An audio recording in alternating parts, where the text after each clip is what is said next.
santanistas decían, pero es que aquí nos estamos volviendo locos, porque Duarte lo que fue un ideólogo. Había un grupo que tenían predilección por Santana. No, Duarte era militar, Duarte era general.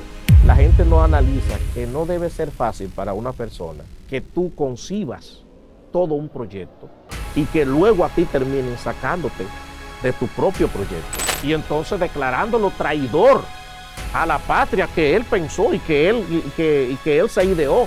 Hay que bajar a Duarte de esa divinización y aterrizar a Duarte, volverlo humano. ¿Y a a Santana? Duarte. ¿Cuáles se pueden parecer a Santana en la historia reciente? A Santana la mayoría. Bienvenidos mis amigos de Al Tanto. Estoy muy feliz a propósito de estos días patrios, de grandes figuras de la historia, de estos contenidos que ustedes han aprobado. Pues por eso quisimos traer a una persona que lo hace de una manera muy didáctica, muy especial. Aprendo con Rafael, aquí está con nosotros Rafael Álvarez de los Santos. Gracias por acompañarnos aquí en Al Tanto. Muy bien, gracias a ti por la invitación. Siempre veo Al Tanto en las redes. Ahí he visto algunas entrevistas que realmente han sido muy impactantes.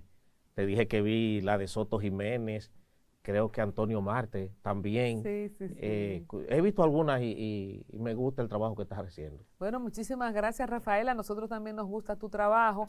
Y a propósito de Aprendo con Rafael y de que hemos estado en estos días conmemorando el natalicio de Duarte, opacado por el Cooperstown de David Ortiz, Sí. pero nosotros estamos aquí haciendo la lucha para volver a rescatar la historia de Duarte, de la independencia nacional, y quisiéramos hablar y conocer un poco a Duarte también a través de tus ojos, de lo que tú has podido escudriñar, una persona que apetece de la historia.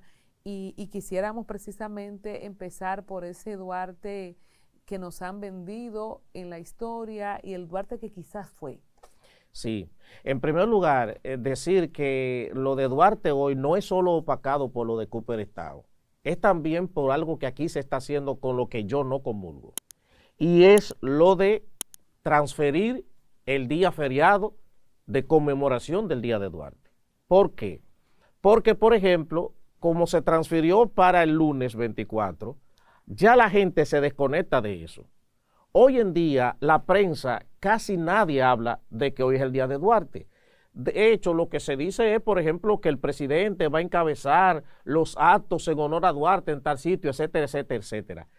Ese tipo de cosas hay que tratar de revisarlo, porque eso de alguna manera va incidiendo en que disminuya la pasión, el respeto y el interés que debe existir por la figura de una persona como Duarte en el país. ¿Hay algún interés particular en que olvidemos las fechas patrias porque las religiosas no se cambian, son solo las patrias?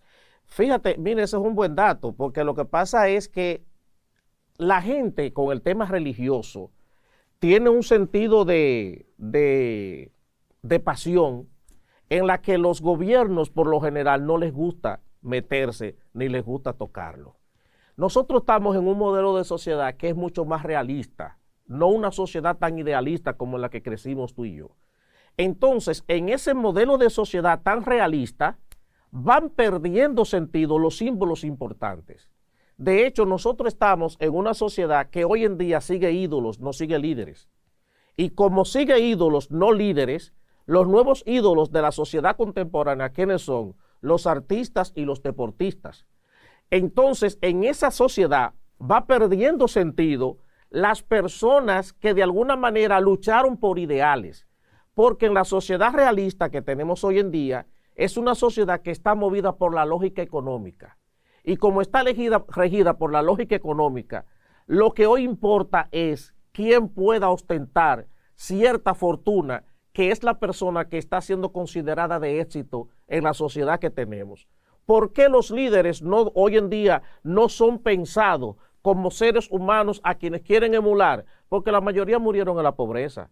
Duarte murió en la pobreza. Hoy en día ya no tiene el mismo sentido una imagen del Che Guevara. O sea, la gente está mucho más pendiente incluso del divorcio de Jennifer López y Alex Rodríguez. Sí. Exacto, está más pendiente de eso quizás que de un día de Duarte. De hecho, Rafael, las nuevas figuras femeninas, por ejemplo, son muchachas que han dicho o que eran bailarinas exóticas, Exacto. o prostitutas, o que han tenido un pasado que antes se cubría y ahora es como símbolo de celebración. Sí, sí, sí, porque es que ahora la cuestión es, en primer lugar, vuelvo otra vez al realismo.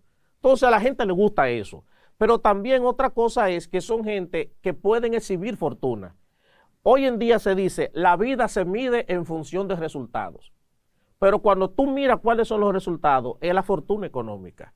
No es lo mismo que Rafael Álvarez llegue a un lugar vestido de ropa de marca y en un Lexus, a que llegue en un Corolla 2007 como lo que yo tengo, por ponerte un ejemplo. Entonces, ahí es donde entra el riesgo con esto que estamos viendo. ¿Por qué? Porque, por ejemplo, nosotros estamos ante una sociedad en que ya no creen los héroes. Y el heroísmo lo ven como, como que fue una pérdida de tiempo. Y que quienes lucharon por ideas fueron unos pendejos. Porque esos permitieron que lo mataran. Mira a Duarte, ese pendejo que se murió pobre en Venezuela. Exacto, y sin embargo nosotros estamos igualitos. Y Santana fue el que hizo y deshizo, ni siquiera lo dejaron entrar aquí. Entonces, lo ven como pendejo porque esa gente hasta murieron pobres. Lo fusilaron. Lo fusilaron. A Sánchez, no sé, Mella, ¿cómo fue que se murió Mella? A todito lo exiliaron también de aquí eso. Entonces la gente empieza a ver como que esa gente fueron fracasados, cuando también miramos la realidad política de hoy. Porque cuando tú miras todos estos escándalos de corrupción, toda esta situación que estamos viendo, empiezan a decir, esa gente perdieron el tiempo, porque al final nada cambió. Pero entonces lo que no entendemos es que lo que debe servirnos a nosotros en la sociedad de hoy es el ejemplo de lo que ellos pensaron con nosotros como sociedad. Y lo que nosotros debemos pensar no es en el daño que estén haciendo el liderazgo político de hoy, sino en lo que ellos pensaron como sociedad para nosotros. Tú sabes que yo le pregunté a Minú Mirabal, cuando hicimos la serie de los presidenciables, una pregunta muy freca de mi parte. Yo le pregunté que si ella cree que valió la pena el sacrificio de su madre, de sus tías, si tenemos realmente el país por el que ellas lucharon. Ella se quilló un poco, pero...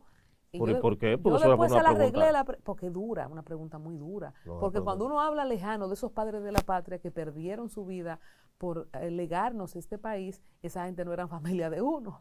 Pero preguntarle a un descendiente directo de Sánchez, en el caso de ella, que fue su propia madre, es duro ver que esos grandes líderes... No, y sobre todo ella también que estaba ligada al poder en ese momento, entonces quizás por eso podía...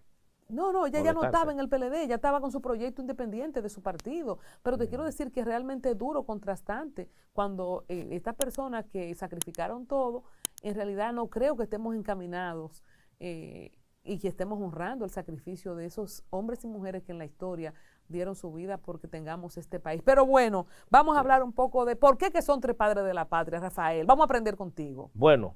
Mira, Juan Isidro Jiménez escribió un texto que tituló El mito de los padres de la patria. Tiene un prólogo hermosísimo de Campillo Pérez. Entonces, en el mito de los padres de la patria, ellos están relatando ahí cómo empezó la idea de designar un padre de la patria. Y fue prácticamente Lilis, que fue quien trajo aquí los restos de Duarte, quien empieza un proceso de discusión y de consulta para ver quiénes podían ser los padres de la patria, o quién sí debería ser Duarte. Pero a quienes convoca son a familiares directos de los que participaron en la gesta de 1844. Entre ellos son hijos de Sánchez. Entonces ahí comienza la discusión porque empiezan a decir, bueno, el padre de la patria debe ser Duarte, porque Duarte fue quien ideó todo esto. Pero entonces había un grupo que tenían predilección por Santana. Entonces los santanistas decían, pero es que aquí nos estamos volviendo locos. ¿Cómo? Porque Duarte lo que fue un ideólogo. Aquí el que se fajó a pelear por esto fue Santana. Aunque fuera Palacio de España después. Exacto, dice, si Santana, sí, entonces le decían, miren por ejemplo el caso de los otros países, Simón Bolívar fue un batallador, y Simón Bolívar lo que hizo fue pelear, que dicho sea de paso, el nombre real de Simón Bolívar era Simón José Antonio de la Santísima Trinidad Bolívar Palacios y Blanco. Ay. Un muchacho que empezó muy joven su carrera militar, 16 años, a los 22 años fue que se comprometió con lo de la Gran Colombia y pronunció un discurso en Roma siendo un muchachito de 22 años. Que eso es algo que yo quiero que rescatemos, aunque sea más adelante, sí. Las edades que tenían los trinitarios. Tengo ese punto. Sí, porque todo el mundo cree que eran unos viejos, no, y eran unos muchachos, pero bueno. Entonces, siguiendo, ¿por qué son 3? Ahí empieza la discusión. Y entonces empiezan ahí. Entonces, rescatando lo de Santana, es que como los otros libertadores y reconocidos padres de la patria de las otras naciones eran guerreros luchadores, Santana debía ser y no Duarte. Exacto. ¿De dónde surge la figura de Mella y de Sánchez? ¿El hijo de Sánchez tuvo que ver? Entonces, ahí estaba el hijo de Sánchez. Dice, no, pero espérense. Porque en el momento que Duarte se ausenta, quienes continúan la obra son precisamente Mella, que es quien da el trabucazo, y Sánchez, que Sánchez, ellos tenían una propuesta de constitución hecha y se la llevaron a Bobadilla, que era abogado en ese momento, para que Bobadilla se la revisara. Y resulta que cuando se da el trabucazo de 1844 y hay que buscar un proyecto ya listo, Bobadilla dice, yo lo tengo. Y cogió el que le habían llevado Sánchez, que lo había redactado junto con Duarte y los trinitarios. Entonces, ahí cuando empieza la discusión, llega un momento que Lili se preocupa y dice, señores, no me muevan los altares, que se me caen los santos, por las tantas cosas que empiezan a decirse. Y la idea de poner 3 padres de la patria fue entonces una salida a ese impasse que se generó, pero también una manera de cerrarle el paso a los santanistas, que eran los que tenían la defensa más férrea de él. Pero entonces todo el mundo decía, bien, es verdad, Santana peleó y ganó muchísimas batallas, pero al final, ¿qué hizo? Dañó lo que hizo porque anexó el país. Entonces ahí los santanistas justificaban diciendo, bueno, lo que pasa es que la condición económica en la que nosotros estábamos en ese momento no era sustentable por nosotros mismos. Entonces la idea de 3 padres de la patria fue fundamentalmente para cerrarle el paso a los santanistas, pero también para poder buscar un punto de equilibrio entre las diferentes figuras que ahí se mencionaban con los méritos para ser padres de la patria. ¿Y fue de Lilis? ¿Quién asume esta posición salomónica fue Lilis o fue el conglomerado? No, el conglomerado que está ahí, al final es la decisión que toman. No, espérense, vamos a buscar una salida a esto. Yo soy de lo que creo que debió haber un solo padre de la patria, que debió ser Duarte, pero también, por ejemplo, si se iban a elegir 3, yo creo que pudo hacerse lo siguiente. Claro, ya esto no tiene tanto sentido lo que voy a decir. Pero, por ejemplo, la historia de República Dominicana está dividida en 4 repúblicas. Y esas 4 repúblicas tienen que ver con un momento en que el país haya perdido la soberanía. Entonces yo creo, por ejemplo, hay una primera república que comienza en 1844 y una segunda república que comienza con la restauración en 1865. Entonces yo creo que Duarte y Luperón pudo haber sido considerado porque es Luperón entonces quien prácticamente concibe una segunda independencia nuestra, que es ante ya España. Entonces, podían haber estado los 2 que pensaron, o los 2 que libertaron, en las 2 primeras repúblicas. De hecho, en su libro de Gregorio Luperón, el general Zorrilla Osuna lo considera como el 4º padre de la patria. Sí, y él lo llama el padre de la Segunda República. Sí. Y ahí yo estoy de acuerdo con Zorrilla Osuna en esa parte. No porque Mella y Sánchez no tuvieran los méritos. Me refiero a quienes realmente encabezaron e impulsaron esos 2 movimientos. Porque el problema con Sánchez fue que posteriormente Sánchez luego pasó a ser parte de los baecistas de Buenaventura Báez, y que Mella en un momento pasó a ser parte de los santanistas. Y que entonces, ¿cómo? Exacto, entonces esa fue la otra razón que decían, no, pero entonces ahí hay un problema para que sean padres de la patria. Entonces, pero al final esa fue la salida. Pero yo no me sabía ese chin que Mella era de los santanistas. ¿Cómo después fue eso? Sí, porque Mella después lo exiliaron, se fue a Puerto Rico un tiempo y ¿Cuánto vivieron? Vamos a hablar de esto, porque una vez se queda, yo no sé si a ustedes le pasan audiencia como yo, pero excepto Duarte, que sabemos que murió en Venezuela y que hay una foto del viejito, uno como que cree que ellos se murieron en esas batallas, Sánchez y Mella. ¿Hasta cuántos años vivió Sánchez y hasta cuánto vivió Mella? Bueno, mira, así el dato hasta cuánto vivieron no lo tengo así con claridad, porque a Sánchez lo asesinaron la misma gente de Santana. Pero lo que sí te puedo decir es que, por ejemplo, cuando se funda la Trinitaria, estamos hablando de 1838, Mella y Sánchez tenían 17 y 18 años en ese tiempo. Entonces, ya quizá la gente podrá tener cálculo hasta la fecha que murieron. Pero así no tengo el dato de hasta qué edad tenían. Pero no fue que se murieron de una vez, es lo que no, quiero no, decir, no. le dio tiempo a tomar bandos en la gesta. Exacto, porque incluso Sánchez llegó a formar parte de la Junta Central Gubernativa posteriormente. Entonces, que aquí yo quiero hacer otro acto de justicia, porque mucha gente dice, que Duarte ni siquiera estuvo cuando 1844. No, lo que pasa es que Duarte se descubrió los planes que habían y entonces Duarte tuvo que salir del país, pero en cuanto se da el trabucazo, Duarte regresa inmediatamente, e incluso Mella lo recibe, y Mella, desde cuando lo recibe, le dice, salve padre de la patria, y aún así, Mella hasta propuso de que Duarte fuera nombrado presidente, pero Duarte era una persona con la cabeza bien puesta, y Duarte decía, yo no quiero nada que no sea resultado de una elección popular. Entonces, para Duarte poder aceptar ser presidente, tenía entonces que ser elegido por el pueblo. O sea, Duarte en ese tiempo ya tenía visión de elecciones. Claro, pero es que Duarte pensó los poderes del Estado, incluso pensó hasta en un cuarto poder, que era el poder municipal, una cosa que hoy en día casi no se le da ni siquiera no se le da ni siquiera la prevalencia o la preeminencia, la importancia que amerita. Entonces, cuando viene Duarte días después del 27 de febrero, lo recibe Sánchez. Mella lo recibe. Sí. Y empiezan entonces en esta gesta independentista. ¿Por qué Duarte se dice que nunca peleó? Si ya él estaba aquí y se peleó mucho después del 27, las batallas se produjeron. No. Duarte era militar, Duarte era general. Sí. Y Duarte llegó a participar en batallas. Lo que pasa es lo siguiente. Reitero, Duarte en muchas ocasiones, mira, cuando se funda la Trinitaria y están en ese proceso, a Duarte eso se llega a saber los planes y Duarte tuvo que irse. Después regresa.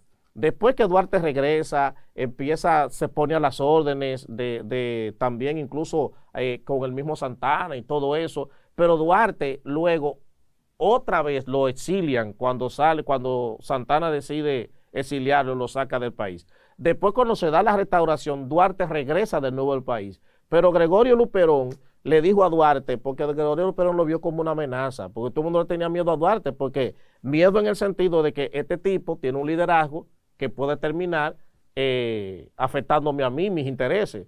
Entonces, lo que hicieron con Duarte en ese momento fue, mira, te vamos a mandar a Venezuela como embajador y para que tú consigas recursos para el país. Y a ti te vamos a asignar una pensión.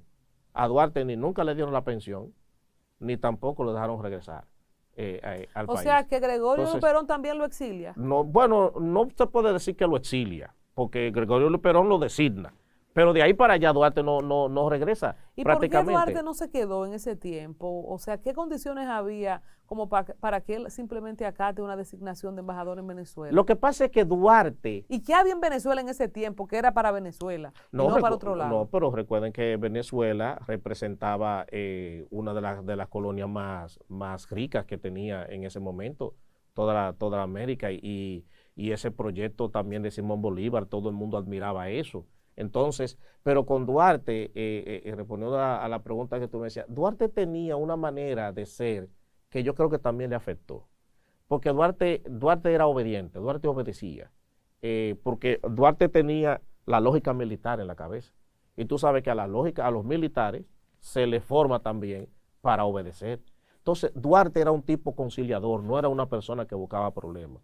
Entonces, cuando se le propone lo de regresar a Venezuela, y como la función era para que también gestionara recursos para la patria, Duarte dice, ok, está bien, pero la cuestión es que él no pensó jamás lo que iba a pasar con él después. Entonces, como te digo, terminó empeñando su fortuna, la de su familia.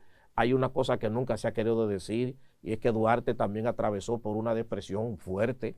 Ya en los últimos días en su vida, Duarte tenía hasta ciertos niveles de demencia casi, porque la gente no analiza que no debe ser fácil para una persona que tú concibas todo un proyecto y que luego a ti terminen sacándote de tu propio proyecto. Política vernácula dominicana, así es. Y entonces declarándolo traidor a la patria que él pensó y que él se ideó que en se su fue cabeza. Santana, ¿verdad? Exacto. Y entonces a partir de eso, tener que volver a un país. De hecho, en la única foto que se tiene de Duarte es el daguerrotipo de Próspero Rey en Venezuela. Y se dice que cuando le estaban haciendo esa foto, su hermana que estaba ahí, Rosa, Duarte tenía una cara como de tristeza.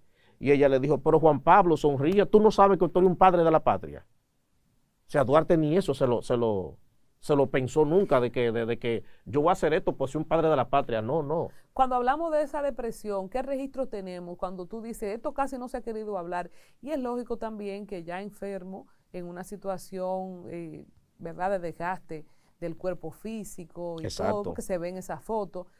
¿Cómo sabemos de esa depresión de Duarte? Mira, lo que se ha dicho hasta el momento es porque lo que pasa es que, vamos a estar claros, en ese tiempo todavía no se hablaba de depresión.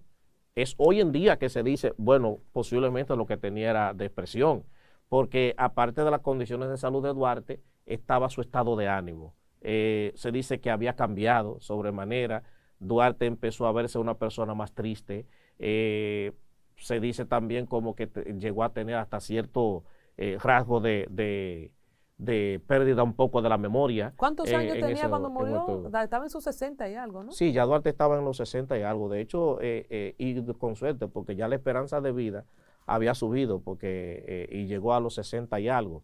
Pero al final de los días... Y solitario, Rafael. Duarte nunca se casó. Si se casó, no tuvo hijos. Hay gente que está dudado de la sexualidad de Duarte. No, no. Duarte no se casó, pero sí tuvo 2 novias, que eso es bueno decirlo, porque también siempre se ha querido vender una imagen de Duarte, como que Duarte era... Jesucristo. Exacto. Bueno, ¿cómo fue que escribió el libro Balaguer? El Cristo de la Libertad, que ahí presenta a Duarte como una persona que yo creo que ni se tenía ni necesidades fisiológicas tenía Duarte. Y no, Duarte, no, la cosa no es así. Tuvo 2 novias, una llamada Prudencia Lluveres y la otra ahora no recuerdo el nombre. De hecho, en el museo que hizo el Instituto Duartiano, ahí conservan la sortija de compromiso que Duarte le dio a una de sus novias que tenía un compromiso. Duarte tocaba guitarra, Duarte daba serenata. ¿Y por qué no se casó? Bueno, lo que pasa es que llega un punto, mucha gente dice que fuera porque su gran amor era la patria. No, Duarte asumió demasiados compromisos. Y entonces esa asunción de tanto compromiso no le daba el tiempo como para tener la estabilidad de una relación. Además, en los 20 años estaba embromando ya con todo eso. Exacto. ¿A qué hora iba a ser más familia? Exacto. Tuvo hijos, como Balaguer, que nunca se casó y tuvo muchos hijos. Con Duarte pasó, se ha dicho, Rafael, vamos a aprender contigo. ¿Tú tienes algún dato? Mira, hay un intelectual puertorriqueño, ahora no recuerdo el nombre, él hizo una investigación y él llegó a decir que Duarte tuvo 2 hijas, con una prima de él. La cuestión es que ese es un dato que todavía la Real Academia de la Lengua, la Real Academia de la Historia, ni nadie ha querido confirmar ese dato. Pero sí existe la información de que tuvo 2 hijas, una de las hijas se llamaba Sinforosa. Yo decía fuera del aire, broma, que si ese era el nombre, bueno, que se quede sin aparecer un nombre, pero sí se dice que tuvo 2 hijas. Pero sería una virtud que pudiéramos tener descendientes de Duarte. Yo creo también que sería. Tú sabes que una vez aquí trajeron una persona descendiente de Duarte, la única que sí queda, pero creo que vive en Europa, no recuerdo en qué país. Hermana. Sí, ella ya es una pariente muy lejana, pero es la única que queda de Duarte. No sé si todavía vive, porque lo que te estoy diciendo sucedió hace como casi como 8 o 10 años. Porque Rosa Duarte no se casó, y que hay un solo nada más que se casó y tuvo hijos. Sí, pero sí sería bueno como que ya en algún momento la misma academia confirme esa información para que ya se dé como oficial y si es verdad lo de las 2 hijas que se diga, porque eso no es una cosa del otro mundo, eso debe ser bonito, que cuando viene a ver Duarte fue abuelo y uno ni siquiera eso lo sabe. No, hay que pensar a presentar a ese Duarte humano, a ese Duarte persona. ¿Por qué tú crees que se santificó y se beatificó? ¿Por qué hacemos eso con estas figuras icónicas y le atribuimos quizá virtudes divinas? Por la teoría de los mitos. en la teoría de los mitos siempre se establece de que en la medida, siempre el tema, y eso también lo mencionábamos fuera, el tema del sexo siempre se ha visto como algo pecaminoso, sobre todo en las religiones.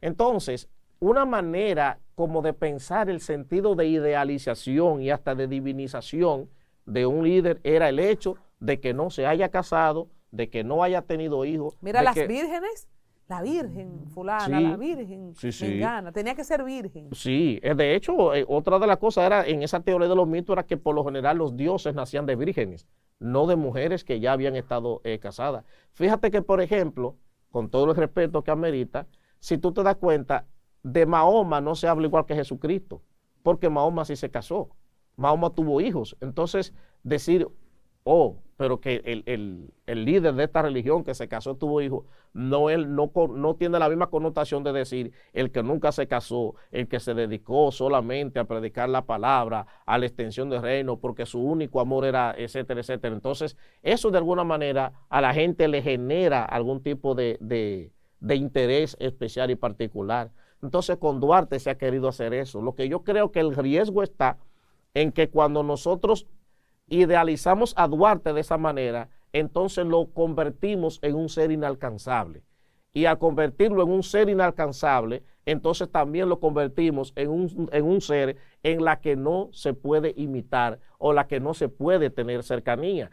Porque si yo digo, mi papá, que se llamaba Leoncio Álvarez, si yo no puedo ser como mi papá, si yo no puedo acercarme a mi papá, si no puedo tocarlo, entonces, ¿cuál es el sentido de eso? Entonces, hay que bajar a Duarte de esa divinización y aterrizar a Duarte, volverlo humano, que la gente sepa que Duarte sufría, que Duarte lloraba, que Duarte iba al baño, que Duarte tuvo novia, que todo eso, era deportista, practicaba la esgrima, también daba serenata, se enamoró de vez al punto. Entonces, eso hay que decirlo de Duarte. ¿Duarte era popi o guaguaguá? Mira, si lo miramos desde el punto de vista de la posición económica, Duarte sería un popi. Ahora, desde el punto de vista de su relación con la sociedad, Duarte era un popi que vivió como guaguaguá. Porque, ¿puedo ahí decir el origen de eso? Sí, claro. Porque lo del concepto de popi y de guaguaguá, lo de popi viene por un personaje que hay en El Chavo, que es la popis. Oh. Entonces, la popis es la muchachita que viviendo en una vecindad de gente pobre y con lío, se creía la riquita y la que estaba por encima. Entonces, ahí viene lo de popi, aunque en Venezuela popi era un payaso. Entonces, decirle popi a una persona en Venezuela es decirle payaso. Pero en el caso de esto, de esta nueva división de clase que tenemos, porque esa es la nueva división de clase ahora, los popi y guaguaguá. Y lo de guaguaguá tiene que ver, prácticamente, el concepto de guá era un código carcelario. Pero quien populariza eso es Rochi RD. Entonces, Rochi, por lo general, cuando empezaba algún concierto, comenzaba diciendo, ¿qué es lo que es guaguaguá? El código carcelario era solamente guá, un solo. Es Rochi, que le pone dos más. Guau. Entonces, al convertirse eso en una manifestación de esa clase que sigue ese tipo de música, que son la gente de los sectores populares, entonces empezó a identificarse, a hacerse la relación, los popis y los guaguaguá. Entonces, Duarte, en términos socioeconómicos, era popi, porque era de una familia acomodada económicamente hablando. De otra manera no podía Duarte haber viajado tanto. Ahí va como mi pregunta, ¿hubiera sido la suerte igual?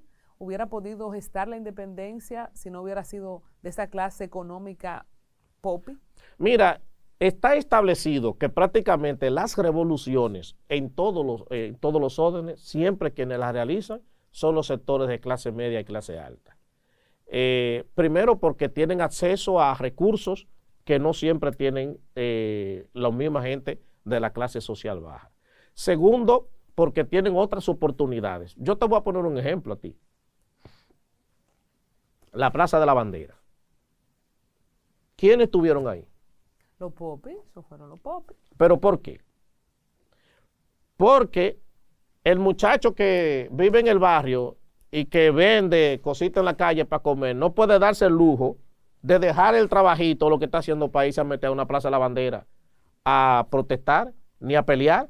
Esa persona está luchando por su sobrevivencia económica, pero aquellos no tienen necesidades por lo general.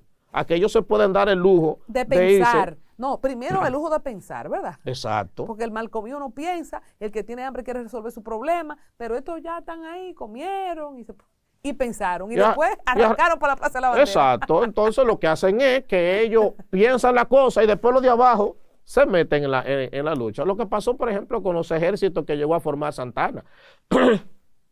Porque quizá pensamos que la gente que Santana formó eran grandes militares, generales, coroneles. No, no, no.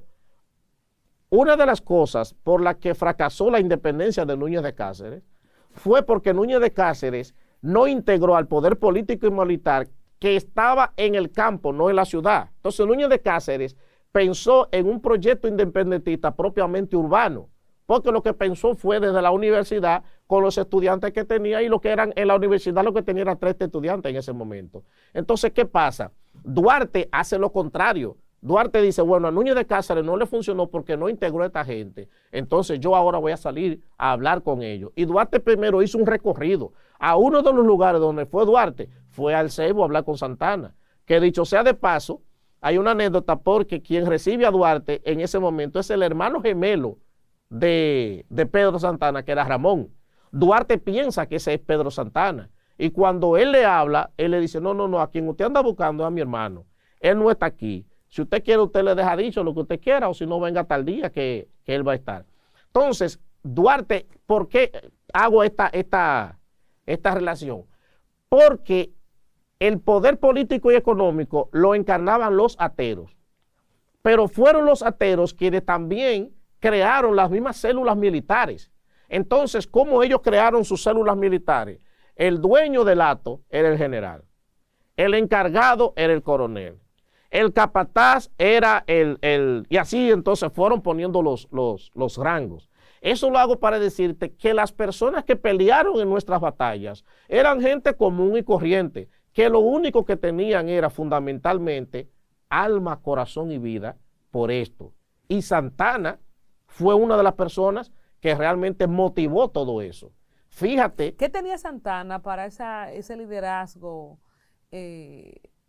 para convencer a la gente? Y ciertamente arrastró a la mayoría. Bueno, Santana en primer lugar tenía dinero, porque era un atero, había heredado un hato, el hato del Prado, en el Ceibo. En segundo lugar, tenía gente a su disposición que trabajaban y con lo que lo podían formar para eso. Y en tercer lugar, tenía liderazgo, pero en cuarto lugar, tenía cojones. Entonces, Santana lograba eso en la gente y por eso ganó tantas batallas. ¿Duarte no tenía tantos cojones? Duarte los tenía, pero lo que quizás no tuvo fue la misma oportunidad. Porque, reitero, la familia de Duarte se dedicaban al comercio. Duarte tuvo que estar saliendo y entrando del país en múltiples ocasiones. Incluso cuando se da la ocupación haitiana, aquí en 1822, a Duarte entonces el papá lo mandó fuera del país para que fuera a estudiar. Cuando se da el cierre de la universidad, porque Santana declaró el servicio militar obligatorio, entonces los jóvenes que calificaban para ese servicio militar eran los que estaban en la universidad. Entonces lo sacaron de ahí y la universidad tuvo que cerrar. Duarte aún no calificaba para eso y el papá lo sacó del país de nuevo. Boyer, se refiere a Boyer. Exacto. Rafael, ¿cuál es la diferencia de edad? ¿Manejamos la diferencia de edad entre Santana y Duarte para el tiempo en que ambos convivían en esto que fue la lucha independentista? Yo me imagino a Santana un señor mucho mayor que Duarte. Sí, era mayor que Duarte, pero mira, ahí eso es un buen punto que hay que tocar. Como la única foto que se conserva de Duarte es la de ese daguerrotipo, y ya Duarte estaba en los 60 años y algo, se cree que Duarte era un hombre viejo. Pero los trinitarios eran, de hecho, se le llamó a esos proyectos la revolución de los muchachos. Porque los trinitarios, el segundo mayor era Duarte, que tenía 25 años cuando se funda la Trinitaria. en 1838. El mayor de ellos era Juan Isidro Pérez. Los otros trinitarios tenían entre 17, 19 y 21 años de edad. De hecho, el principal amigo de Duarte, que era Serra, José María Serra, tenía 18 años en ese momento. Concepción Bona, en el momento que se funda la Trinitaria, Concepción Bona tenía 16 años. Para el 1844 tenía 20 años de edad y fue quien confeccionó la bandera. Sí sé que Santana, al momento de anexar el país, tenía 61 años en ese momento. Pero eso es importante rescatar el tema de las edades. ¿Por qué es importante? Porque la juventud tiene que ser consciente de que también las grandes revoluciones que se han hecho, no solo aquí, sino a nivel mundial, también quienes las han encarnado han sido jóvenes.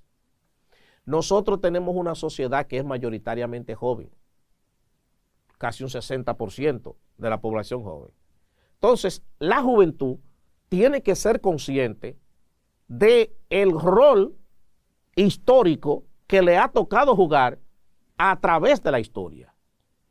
Porque si la juventud no es la que asume la responsabilidad de las cosas o de tratar de transformar la realidad que tenemos, este país va a seguir como vamos, hacia el derrotero. Esa manifestación de la Plaza de la Bandera, ¿qué tan cerca nos pone en esperanza? Porque la verdad es que yo a veces digo, cónchale, los jóvenes no están en esto, los jóvenes están en teteo, en dembow, en droga, en sexo desordenado, es un festival que hay de eso. Sin embargo, que sea la juventud, como tú citaste ahorita, que haya ido a la Plaza de la Bandera, nos dice que no está desconectada del todo. Exacto, pero también hay algo importante. En toda la época de la humanidad, siempre el sector poblacional del que peor se habla de los jóvenes. Inclusive, Sócrates dijo, pero quien lo escribió fue Platón después, esta juventud de ahora que le falta respeto a sus maestros, devora sus comidas, etcétera, etcétera. Ya desde esa época se venía hablando mal de la juventud. Entonces siempre en cada momento histórico se habla mal de la juventud, aunque es la juventud quien realiza las grandes transformaciones. Entonces yo quiero hacer una reflexión importante en esto, para conectar con la Plaza de la Bandera. En la década de los 60, de los 70 e incluso casi de los 80, la tasa de fertilidad de nuestro país era de un 7 y 8%, porque la tendencia era tener muchos hijos, 9, 10. Por ejemplo, yo vengo de una familia donde somos 13 hermanos. Wow. Entonces, yo ando por ahí también. Bueno, entonces, al año 2000, la tasa de fertilidad de la República Dominicana se redujo a 2.5. Pero se piensa que al 2040, la tasa de fertilidad se va a reducir a un 1.7. ¿Por qué? Porque la tendencia es a tener menos hijos o a no tenerlos. ¿Qué significa?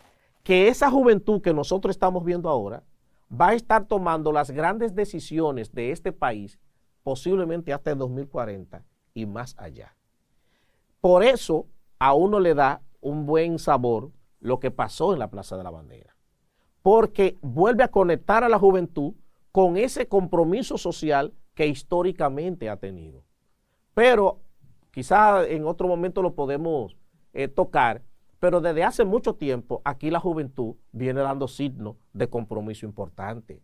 Por ejemplo, cuando tú miras en el caso de los haitises, fueron jóvenes los que empezaron para impedir una cementera ahí. La famosa isla artificial que se quería hacer en el malecón, el 4%, fueron jóvenes. El 4% fueron jóvenes. La Marcha Verde fueron jóvenes. Loma Miranda fueron jóvenes. Entonces, realmente no tenemos una juventud que está del todo desconectada del compromiso social. Lo que son menos. Lo que necesitamos es que sean más. Nosotros tenemos hasta en leyes un tope de edad para entrar en puestos. Eso está mal. Para ser presidente, para ser diputado, para ser senador. Y yo estaba pensando, Rafael, hemos tenido muy pocos presidentes jóvenes. Los presidentes más jóvenes han sido Leonel y Luis Abinader, Leonel Fernández y Luis Abinader, que yo me acuerde, ¿verdad? Porque Balaguer era un viejito con el que uno se crió viéndolo en la silla. Hipólito era un señor. No, pero espérate, porque nosotros estamos jugando el presente. Claro, O sea, la época más contemporánea. exacto, pero lo que pasa es que nosotros recordamos el Balaguer de la silla, porque ya cuando nosotros nacimos, ya no nos dio el tiempo de ver a ese Balaguer que inició en el 66. ¿Y cuántos años tenía Que Balaguer? no era tampoco un muchachito. Pero no era, por eso, no era un exacto. jovencito. No No hemos era un tenido, jovencito, como, pero... como El Salvador, que tiene un muchacho de 30 y Exacto. pico. Nosotros no hemos tenido nunca un 30 Lo y que pico. pasa es aquí nosotros tenemos una En Chile ahora hay un jovencito, creo, también. sí, pero nosotros tenemos una discriminación y una exclusión hacia la juventud. De hecho, una de las cosas que yo vengo criticando hace tiempo es que, por ejemplo, en la ley de partidos se establece que los partidos políticos deben otorgar al menos un 10% de participación a los jóvenes. Y yo digo, ¿y por qué un 10%? Yo siento que no tiene que haber porcentaje, como tampoco tiene que haber de que un 33% para la mujer.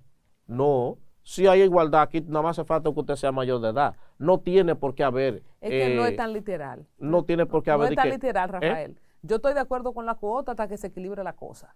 Bueno, yo Porque creo... es que no es tan literal. Bueno, o sea, para una mujer competir en política en este país, amamantando a un muchacho, de que hay que plancharle todavía al marido, usted sabe lo que es eso, y también hacer política, sí. Nunca vamos a ir igual, no, por favor. No, a lo que yo entiendo es que no debería haber, que se debería es darle la oportunidad de que sea igual. Pero no es así. Lamentablemente no es así. Pero yo creo que eso de poner porcentaje limita y excluye. Usted y yo tenemos los mismos derechos en este país. Se oye bonito, y si yo tengo el mismo derecho para aspirar, usted también lo debe tener. Entonces, no tiene por qué haber una limitante para ti, porque eres mujer. No. Tiene que tener las mismas oportunidades, facilidades, privilegios, si los hay, lo que sea, tenemos que tenerlo en igualdad de condiciones. Ojalá mujeres, jóvenes y hombres, todo el mundo. Ojalá que lleguemos a esa posición. Me gustaría conectar con los 3 padres de la patria de nuevo. ¿Hay algún otro país que tenga 3 padres, 2 padres, una madre? Siempre fueron padres, no hay una madre en ningún país.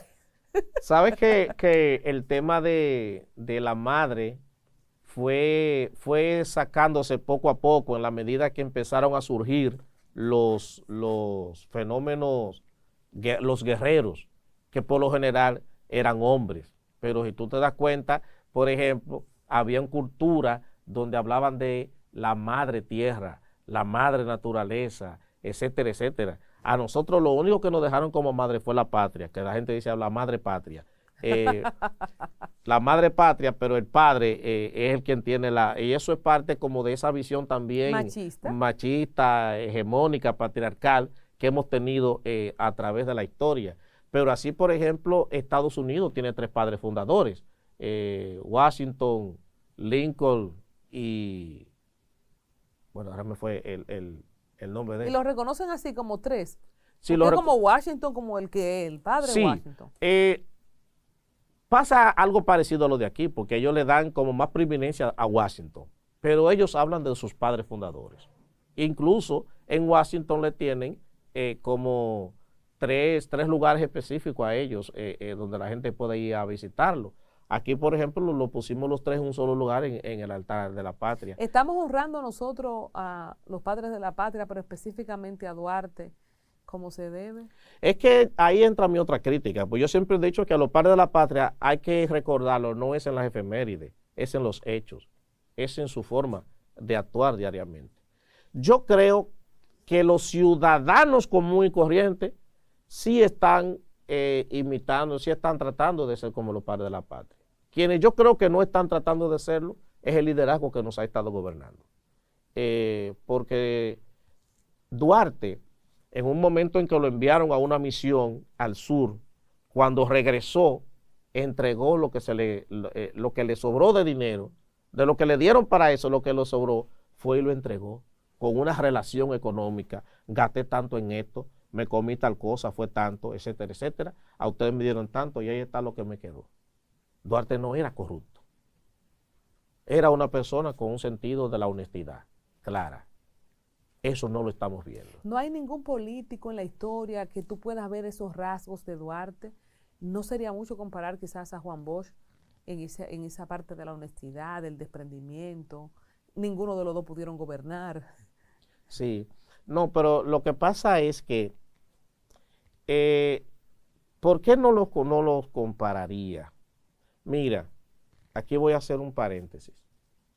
Maquiavelo, en su obra El Príncipe, hay un texto, una parte de Maquiavelo que los políticos la han distorsionado. Y es donde dice de que a un político no se le puede juzgar con la misma moral con que se le juzga a un ciudadano común y corriente. ¿Por qué? Porque el político tiene que tomar decisiones que posiblemente no tengan un sentido ético. Por ejemplo, si se invaden unos terrenos, usted tiene que desalojar a esa gente. Desalojarlos implica sacarlos de ahí y dejarlos sin casa. Si usted piensa en que esa gente se van a quedar sin casa, usted no lo desaloja, porque hay un sentido ético y la violación de un derecho, que es el derecho a la vivienda. Un político tiene que declarar guerra. ¿A la guerra qué se va? A matar. Si tú lo piensas desde el punto de vista de que vas a ir a matar, no lo vas a hacer porque eso es se está violando un derecho humano que es el de la vida. Ahora, hay otra cuestión que tiene que ver con la defensa y la soberanía de la patria. Entonces, ¿por qué digo esto? También basado en eso, los políticos suelen hacer muchas cosas que no están bien y la justifican sobre la base de que en la política no hay moral. Y prácticamente de la historia reciente, yo no creo que ningún político haya escapado a eso. Ni por Bosch. Eso, Ni Bosch. Ni Bosch. Entonces, por eso no los equiparo tanto. ¿Y a Santana? Duarte. ¿Cuáles se pueden parecer a Santana en la historia reciente? A Santana la mayoría, porque que, fíjate, Santana lo primero fue que quiso todo el poder absoluto para él. Ahí está el famoso artículo 210, porque apenas la constitución de nosotros, apenas se aprueba, hubo que modificarla de una vez. De ahí es que vienen las modificaciones para la reelección. Claro, porque vimos es una maldición. Santana dijo, no, ahí en esa constitución ahí no aparece que ahí tiene que haber poderes especiales para mí yo como presidente. Y ahí entonces hubo que agregarle otro artículo donde Santana tenía el poder de convocar al ejército cuando quisiera, etcétera, etcétera, etcétera. Desde ese mismo momento, nosotros venimos modificando la Constitución hasta el día de hoy. Entonces, ¿quién es el que más se parece a Santana? ¿Trujillo? Esa es una pregunta complicada de responder. Vamos a decir que es uno de los muertos para no buscarnos problemas. Para no buscarnos problemas. No, pero es que yo creo que todos de alguna manera tienen algo de Santana. Wow, así de fuerte dejó los genes Santana en la política dominicana. Todos tienen algo de Santana, pero también algo de Trujillo. ¿Y de Báez? Porque también será reeleccionista Báez. No, pero Báez yo creo, esto que voy a decir quizás suene fuerte, pero yo creo que Báez es el caudillo más inservible que ha tenido la República Dominicana. Que un dato interesante aquí, porque siempre tengo que entrar, aprendo con Rafael, que Juana Méndez, el poblado ese que está después de Dajabón, que es haitiano, el nombre que tiene de Juana Méndez es el nombre de la mamá de Buenaventura Báez, que así era como se llamaba. Y Buenaventura Báez fue alcalde, pero también fue diputado en esta parte haitiana. Y ese nombre que tiene fue en honor a la mamá de Buenaventura Báez. Pero Buenaventura Báez fue una persona que tenía un problema. ¿Y cuál era el problema? Por eso digo que también todos tienen algo de ellos. Y es que Buenaventura Báez, siempre y cuando tú le rindieras lealtad y estuviese a apoyarlo cuando él dijera que se iba a candidatear, usted podía robar y hacer lo que usted le diera su gana y él no se metía en eso. Buenaventura Báez miraba para otro lado, porque su función ahí era concitar apoyo. Entonces, así también se fue creando una serie de clases económicas que eran adeptos, pero que eran obedientes a Buenaventura Báez. ¿No se le parece? Por eso yo decía el otro día que hay muchos ricos ahora, pulcros, que ellos mismos son, y que los políticos de ahora son ladrones, pero hay que revisar esa fortuna de dónde fue que vayámonos a la historia. Vamos a hacer un programa después de la grande fortuna de este país. Para que vean también cómo surgieron. Aquí hay gente que ha escrito sobre eso y no le han dejado circular los libros. Entonces, las grandes fortunas que aquí se han construido de muchas familias tan honorables que tenemos, eso en algún momento hay que analizarlo también. Finalmente, tres padres de la patria, Segunda República, Gregorio Luperón. En la tercera, ¿cuál fue? Bueno, lo que pasa es que la Tercera República comienza en 1924 con Horacio Vázquez, porque vino después de la anexión a España. Entonces, esa Tercera República comienza en 1924 hasta 1965, en que se da, mira, cada república comienza en un momento en el que se recupera la soberanía y termina en un momento en que se entiende que se ha perdido la soberanía. La primera va de 1844, la independencia o separación de Haití, hasta 1865, la restauración. Se recupera, bueno, hasta el 61, que es la anexión a España. Ahí se pierde la soberanía. La Segunda República comienza en 1865, con Luperón, con la restauración, y se extiende hasta 1916, donde tuvimos la invasión de Estados Unidos. Ahí entonces se perdió la soberanía. La Tercera República comienza en 1924, con Horacio Vázquez, asume el poder, y hasta 1965, cuando se da de nuevo la invasión estadounidense. Ahí se pierde la soberanía. Entonces la Cuarta República comienza en 1966, cuando Balaguer asume el poder, hasta nuestros días. Nuestro querido amigo Soto Jiménez tiene un proyecto que también le llama Quinta República. ¿Qué se supone que es? Porque él dice que todavía nosotros tenemos lo que llamamos un estado anómico, en el que el Estado ha perdido su referente de moralidad y que ha sido vaciado del sentido moral y ético que debe tener el Estado. Entonces él dice que hay que recuperar ese sentido ético del Estado, y eso se puede conseguir en una Quinta República. Lo que no se sabe quién sería el padre de esa Quinta República, si esa piensa que sería él. Pero en la Cuarta República y en la Tercera República no hay padres específicos, porque aquí no se trató de una batalla, no significó una batalla, una pelea para ustedes recuperar la independencia. La invasión de Estados Unidos en el 24 no termina por la vía de las armas, termina por la vía de un acuerdo, de un tratado. Lo mismo que pasó en el 65 también. No así lo que tuvo que hacerse en 1844 y lo que tuvo que hacerse en 1865. ¿Ha sido suficientemente reconocida la labor de las mujeres en la historia, tanto de las mujeres independentistas como de las mujeres en el tiempo de estas guerras, la Guerra de Abril específicamente? No. De hecho, si tú te fijas, prácticamente solo se habla de los hombres que participaron. Incluso ni siquiera en la revolución de los muchachos de Duarte, casi no se mencionan las mujeres que participaron. Ni siquiera, por ejemplo, como la misma hermana. ¿Y eran todos varones los trinitarios? Los trinitarios sí. ¿No habían mujeres en el grupo se integraron después, pero la fundación como tal fue los trinitarios. Ya. ¿Qué se hizo en la casa de Chepita Pérez, de Josefa Pérez, que era como se llamaba? Que por eso también a los trinitarios llegaron a llamarle los hijos de Machepa. Porque a Josefa, a los José generalmente le dicen Pepe o le dicen Chepe. Y le dicen Pepe porque José, San José, es conocido como el padre putativo de Jesús en el derecho canónico. Cuando se enseñaba el derecho canónico, para referirse a José, decían porque el padre putativo, pero después entendieron que el concepto padre putativo era muy extenso. Entonces, en vez de decir padre putativo, lo que hacía era que mencionaban las dos primeras letras, la PP.